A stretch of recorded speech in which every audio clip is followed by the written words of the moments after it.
developer, so that the developer can develop a nice app. Okay.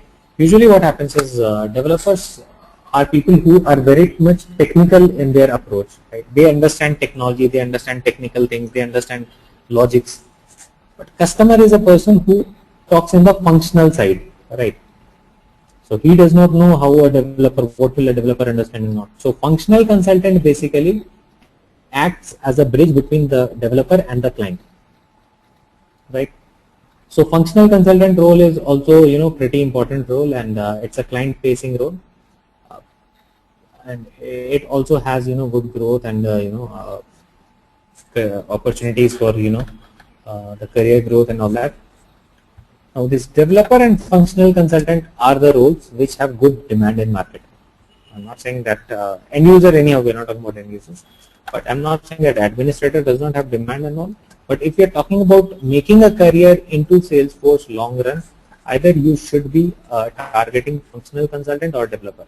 If you know programming, if you want to get into programming, if you want to get into a technical side, if you have done some programming language somewhere, sometime in your life, any programming, you can definitely go for developer role. If you are completely out of programming, you do not want to do any kind of programming ever in your life, or you are completely, from a non-programming background, someone who is not from a science background also, let's say someone who is from a BCom background and all, and but still you want to make a career, functional consultant is very good for you, right? So these are two options, and both of them are really good in India and in a few other countries also, right? Now, I am sure a few of you might have a few questions on this section. So please let me know if you have any questions on the roles.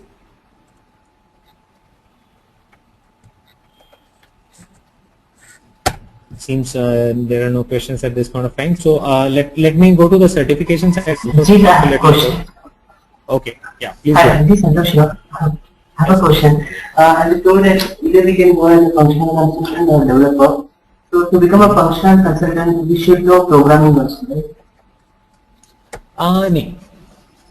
You can become functional consultant with or without programming. So functional consultant basically is a person who would not sit and do the coding and all. He needs to understand the overview of development. On mute, please. Yeah, he needs to understand the overview of development, how the development happens and all. He needs to understand what are the limitations of the development, but he does not need to do the programming himself. So if he understands the basic overview of development, not programming, he can still be a functional consultant. So for a functional consultant, programming side is not that required. To become a developer, programming is required. When I say programming is required, you don't have to know the programming language in advance, but at least you should be willing to learn programming and do programming. As a developer, you will have to do that a lot. Got that thing? Any other questions from anyone else on this role side? In case we do not have any question at this point of time, it's absolutely fine. I will again come to the question section after I talk about the certification and the training program.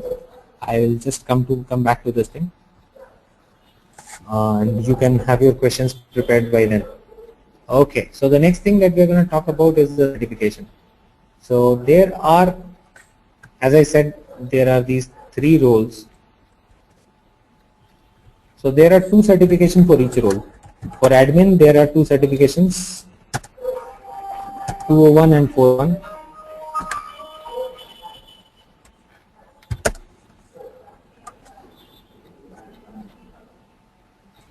Just give me 1 second.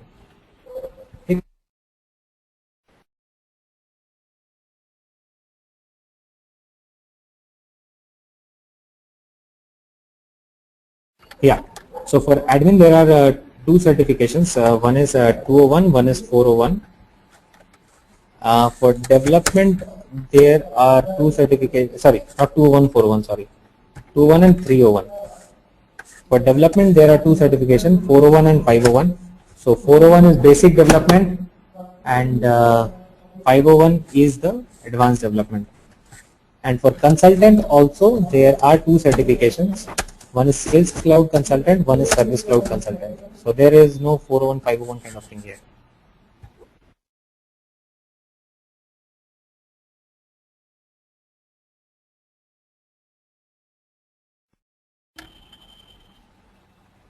right?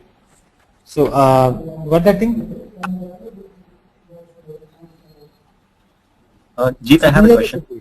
Yeah, Dinesh. So if you are looking at like if you are willing to do the certification, will you help us? Absolutely. Yeah. Okay. So that is what I'm actually going to cover in the training program thing. Okay.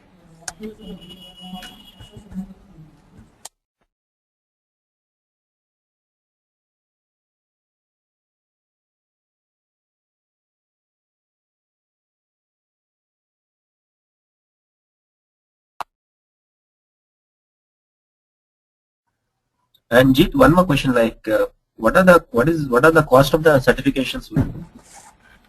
It's a $200 per certification. I mean, So don't it's for both admin, development, and consultants. Yeah, for this 501 is $400. Rest all certification are $200. Okay. Okay, and a small thing about this certification thing, you don't have to do all the certification. The most common one is 401. So this is one thing that you would need to do, and this is a very simple certification. I mean, no matter which role you are looking for, 401 will help you in all the certification, because no one can do multiple certifications because of the high cost and all. So one certification you can do 401, and in case you want to do a 501, first of all you'll have to be certified 401. If you want to do 301, you have to be 201 certified. If you want to do any of these two consultant, you firstly have to have 201. So that is the structure that they have. Okay, so now talking about the training program.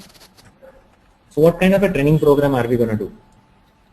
First thing, we are not going to do what do you call it, a basic kind of a theory kind of a training program, which I do not do.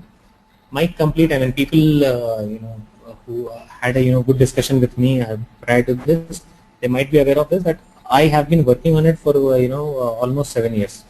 Okay. Now the good thing that I have is, I started with Salesforce has been in existence for last 10 years, and I've been working on Salesforce for almost 7 years. So what happened is, the moment I started working on Salesforce, at that time Salesforce was not that big name and all, right? I started working for a client who wanted this kind of a solution, small. So Salesforce was also a very small name at that point of time. Now my learning, I never went to a training institute and learned it the way you guys are learning it, because now this is a big name now. So at that time SAP used to be a big name. I learned Salesforce by doing everything, by talking to the Salesforce team, by talking to their customer care and all that, and doing it. So they kept on coming with their development things and all those things, and I've learned it gradually. So my complete learning is practical. That is one thing. So for training that we are going to do, that is also going to be completely practical. Now there is one small thing, or a small thought process that goes in, that we want a practical training. Everyone, practical training is something that we all need, but we have to understand what a practical training means. Okay, practical training definitely requires a person who is experienced, who has practical exposure. That's very much required. But what is more required in a practical training is the kind of effort that you have to put into that. Because practical training, I mean, there is a trainer who is practically experienced and all those things. He's talking, does not make a difference, right? Most of the times, you guys, when I say you guys, I do not mean you, I mean the students or the attendees. They make the training theoretical, because after attending the session, they never go back and practice, right? So we are so busy in our lives that we start feeling that, oh, if I have attended the session, next day I am supposed to become an expert in the Salesforce or whatever subject. But that is not going to happen here. We have to work on things. It is very simple to learn. It's very interesting technology. One of the most technology which is most in demand, and the kind of interfaces that they have, the kind of development abilities that they have allowed are very simple, and it's very interesting. The only point is that we have to spend a bit of time. So my practical training is, I will be talking about practical scenarios. You will have to work on those scenarios. So it's not just the training sessions that we are going to do.